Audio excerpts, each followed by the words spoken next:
Well, business has been showing leadership for some time in terms of tackling climate change, and now governments really need to step up to the plate in terms of getting a global deal for business, because we need to see governments setting a global policy framework that's going to set the direction of travel so that businesses are clear in terms of the long-term policy implications, so they've got the confidence to invest in low carbon.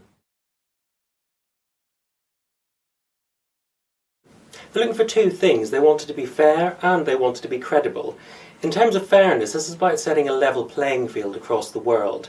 We need to see developed countries bound into carbon reduction emissions, and we need to see developing countries on the same sort of pathway. And that will make sure that we get a level playing field so that we don't see industry moving from this part of the world to another part of the world where standards may be lower. That's not good for the environment or for jobs.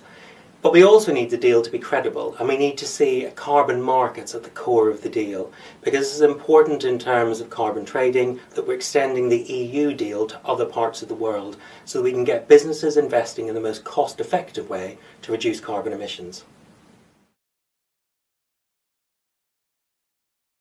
I remain very optimistic, yes. The jigsaw pieces, I think, are falling into place as we approach the summit in December. We need to see developed and developing countries working together.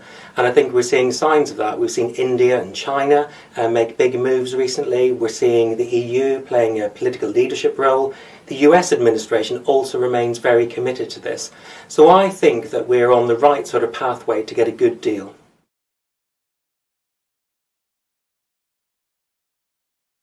Well, it's absolutely vital we get this right, and we need to see much more cooperation between developed and developing countries. And at the heart of the deal, we need incentives for business to innovate, to promote R&D and to create new jobs so that UK firms can support their own innovation. But intellectual property rights are the absolutely best incentive that business has for doing this. And the system's already working well, and that system needs to be maintained to make sure we're getting the sharing of technology we need. This is about laying the foundations for a global low-carbon economy.